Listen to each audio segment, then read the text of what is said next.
Hello everyone, welcome to class 8 sessions of subject history, and today we are discussing chapter number 5 and the chapter name is When People Rebel 1857 and After. This is your second session. तो बच्चों हम लोग class 8 का subject history discuss कर रहे हैं और इसमें हम लोग चैप्टर नंबर 5 डिस्कस कर रहे हैं. चैप्टर का नाम है When People Rebel 1857 and After और ये आपका सेकेंड सेशन है. So let's start with it. तो बच्चों एक बार पहले हम लोग ब्रीफ रिकैप कर लेते हैं कि लास्ट क्लास में क्या क्या कंप्लीट कर लिया था. After that we will continue with our discussion. Okay, so in our last class we talk about the policies and the people, right. तो हम लोगों ने देखा था कि किस तरीके से जो भी ब्रिटिश पॉलिसीज जो ब्रिटिश इंट्रोड्यूस कर रहे थे, so all these policies it was affecting the people, let it be the Kings और द मुगल नवाब्स, और let it be the pageants और द जमींदार्स और द कंपनी आर्मी. ओके, तो हमने देखा था how nawabs they started losing their power. उनका जो अथॉरिटी था और उनका जो पावर था, उनका जो ऑनर था, they started losing it all, right.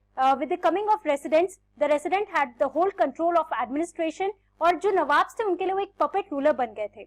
After that we saw that how peasants and zamindars they were also not very happy with the high taxes that were being demanded by the British Empire, right. कि उनको बहुत ज्यादा tax पे करना पड़ता था और वो लोग पे नहीं कर पाते थे, देयरफॉर वो लोग हमेशा डेट में चले जाते थे, राइट. ये सारी चीजें हम लोग ने अपने चैप्टर नंबर 2-3 में डिस्कस किया है.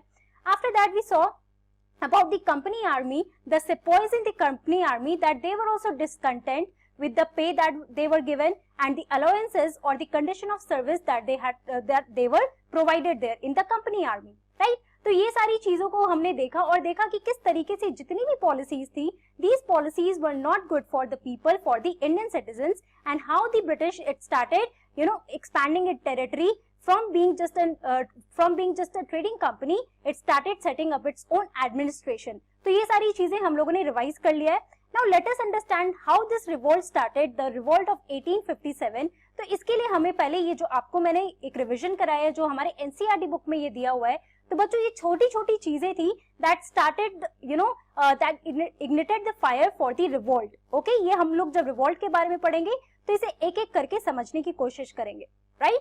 तो बच्चों now let us understand what was the responses to the reforms. Okay, so आपको याद होगा कि मैंने आपको बताया था that British always thought that they are superior to the Indians, right. वो हमेशा ये सोचते थे that it is their responsibility to civilize the Indians as Indians are very inferior. Okay, so therefore what happened, they always wanted to reform all the tradition or the cultures जो भी हमारे country में उस time पे present था.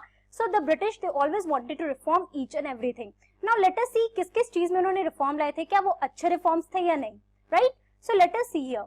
So the British believed that the Indian society had to be reformed. Okay, यहाँ पर आप देख सकते हो, they always believed that Indian society had to be reformed. Okay, because they thought that they are the superior ones, they are the civilized ones, and the Indians they are the uncivilized people. Okay, और ये उन्हीं का responsibility है कि वो लोग India को civilised बना सकते हैं, and that is why they are ruling our country, the territory, Indian territory there.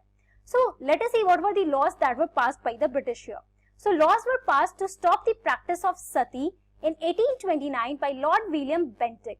Okay, and to encourage the remarriage of widows. तो बच्चों बहुत सारे लॉज पास हुए थे, बट यहाँ पे हम लोग कौन कौन से एग्जाम्पल ले रहे हैं, some of the positive laws that were being passed in our country. Though बहुत लोगों के जो कंजर्वेटिव सोच के थे, जो कंजर्वेटिव हिंदूज थे, they were really not happy with the fact that British they are interfering in the local traditions और the local cultures that were being practised by the people there. तो बच्चों आप लोगों ने ये नाम अगर सुना नहीं होगा तो this practice of sati, okay, sati was practised in our Indian culture mainly in the Hindus. तो इसमें क्या होता था, basically sati is the burning और burying alive of the widows of Hindus. Okay, तो हिंदू रिलीजन में पहले क्या होता था बच्चों कि जो भी विडोज हुआ करती थी जिसके हस्बैंड का डेथ हो जाता था, so her that wife she had to या तो उसको burn alive in the fire, okay, या तो फिर उसको बरी किया जाता था अपने हस्बैंड के बॉडी के साथ. Now you can see that this practice was not at all good. ये दिखाता है that women की जो dignity थी, it was not at all respected at that time, right? Now ये जो policy था, ये जो practice था, so it was always condemned by the Britishers.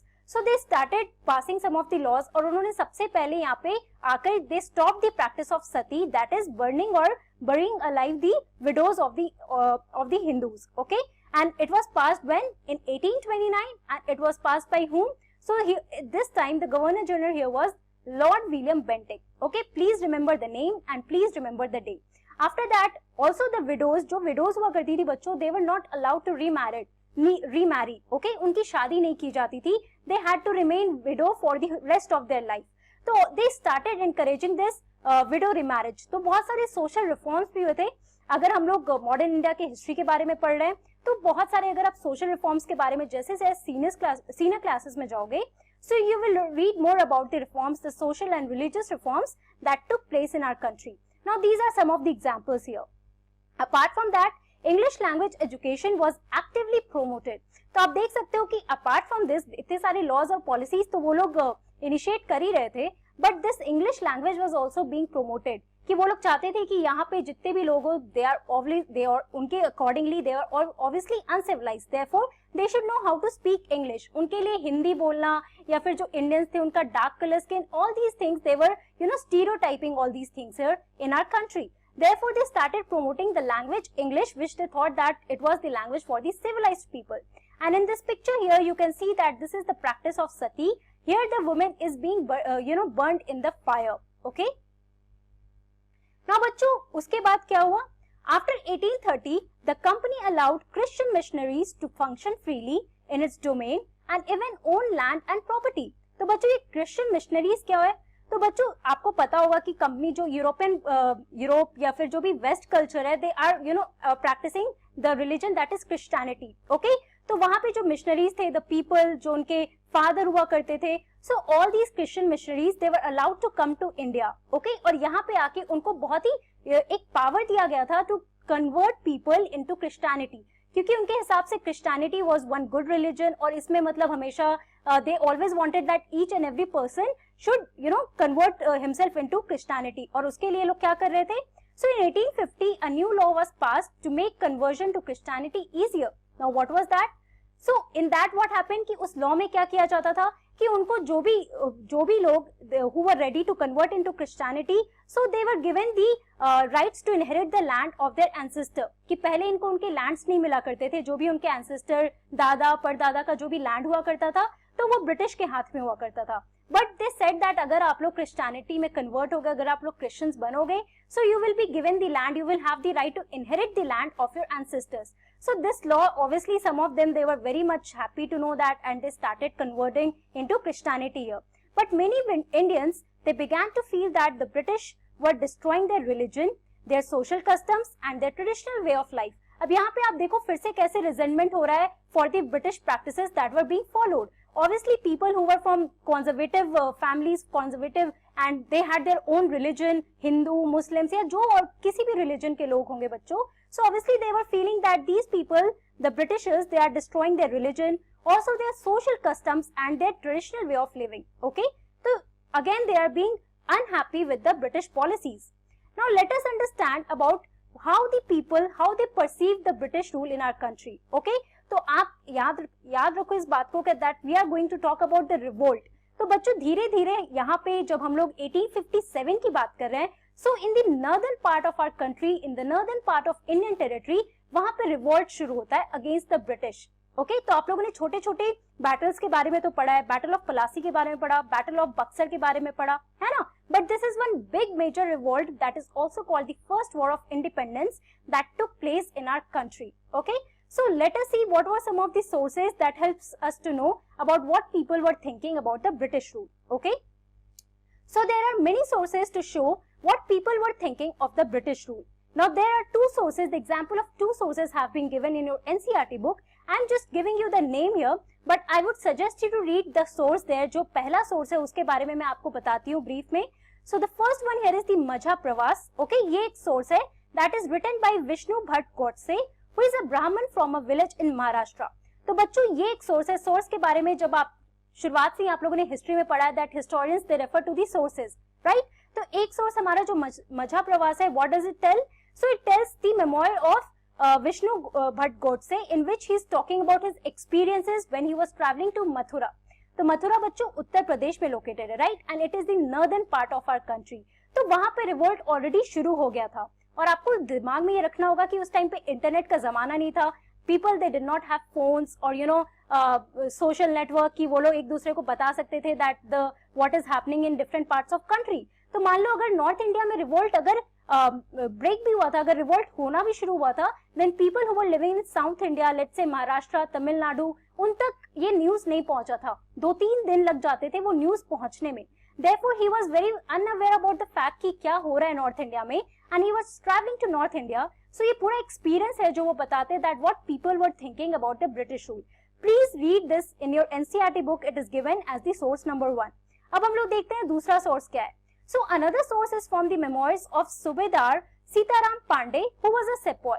Okay बच्चों, तो ये दूसरा सोर्स है, सूबेदार सीताराम पांडे ने लिखा है, and the here the article name that is there, तो उसका नाम है from sepoy to subedar. Okay, उसमें भी ये एक्सपीरियंस बताते थे how the sepoys they were very much excited जब उनको रिवोल्ट का पता चलता है that revolt has broke out, और उसके बाद each and every one from all the regiments they are taking part in the revolt. Okay, so these are the two sources that you have to read, you have to understand that what people were thinking about the British rule there. Okay, now let us talk about the mutiny finally. Okay, so how a mutiny becomes a rebellion. तो बच्चों let us first understand what is this mutiny. So mutiny when soldiers as a group disobey their officers in the army. तो mutiny का मतलब क्या होता है बच्चों? जैसे हमने पढ़ा soldiers के बारे में, company army के बारे में पढ़ा, also we read that how sepoys or the sipahis in the company army they were really unhappy or discontent with the policies that were brought down by the British. Okay, उनको बिल्कुल नहीं अच्छा लग रहा था about the pay, about the allowances that were given, also the conditions of service. You saw that उनके sensibilities और उनके रिलीजियस बिलीव्स को कैसे हैम्पर किया जा रहा था, कैसे डैमेज किया जा रहा था, because this people they believe that अगर वो लोग सी क्रॉस करेंगे तो उनका जो भी कास्ट और रिलीजन है वो लोग उनका कास्ट और रिलीजन लूज हो जाएगा, right. Therefore they were not happy कि उनको जबरदस्ती सी क्रॉस करके दूसरे एरिया में लड़ाई में भेजा जा रहा था। We took the example of Burma there, right, that is the present day Myanmar. So therefore जितने भी सोल्जर्स जो थे बच्चों, they formed a group and they started disobeying their officers in the army.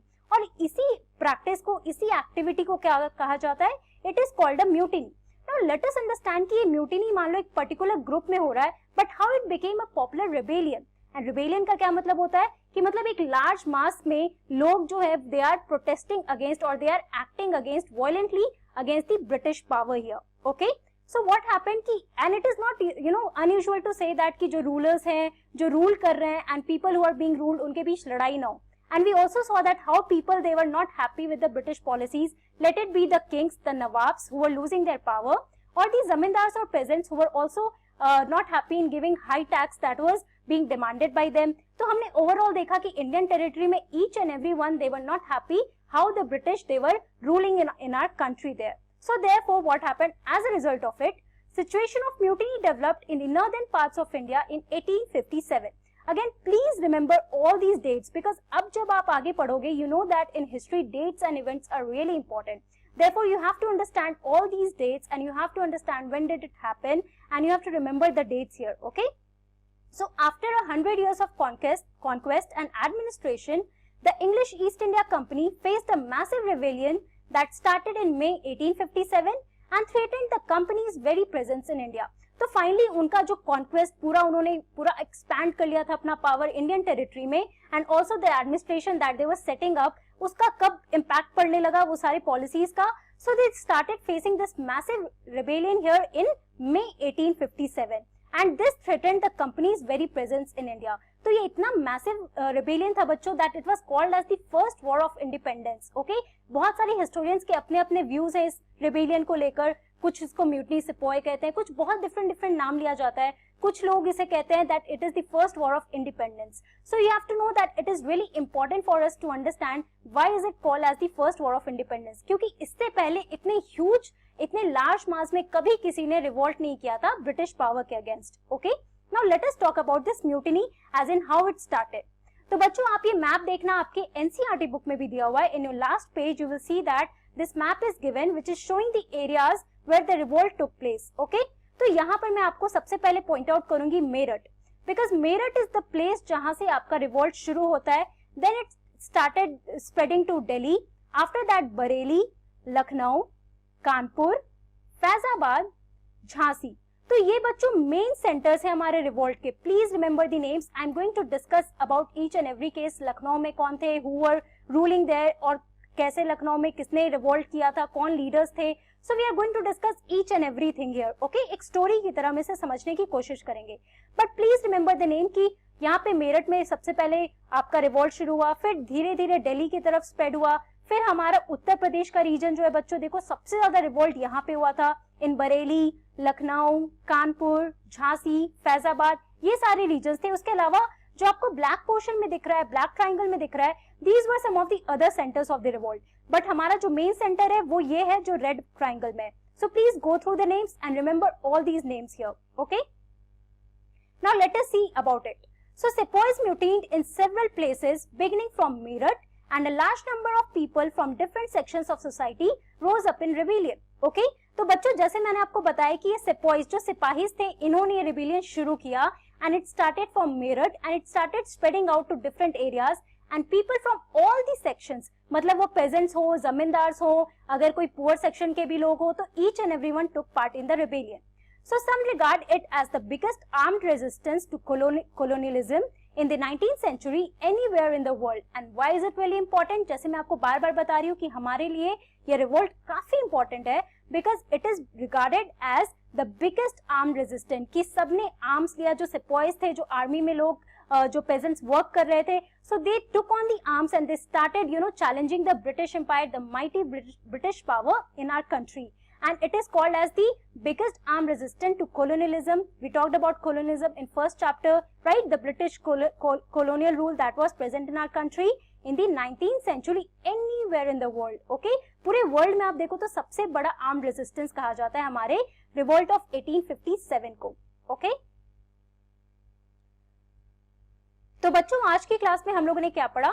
So in today's class we talked about the responses to the reform. हमने देखा कि reforms लाया था Britishers ने हमारे country में. So it was where in abolition of sati or remarriage of widows. Apart from that, English was also being as a language was started being used in our country. Apart from that, we saw the two sources that helps us to know that what people were thinking about the British rule. एक है आपका मझा प्रवास and दूसरा है आपका about the सूबेदार, that is Sitaram Pandey. Okay? After that we saw that how this mutiny, we learned about the mutiny and how it became a popular rebellion. We saw it started from Meerut and spread it to different regions. अब बच्चों हम लोग अगले section में we are going to talk about the full detail of the mutiny, the revolt of 1857 like a story. So that's all for today. Thank you very much. Have a nice day.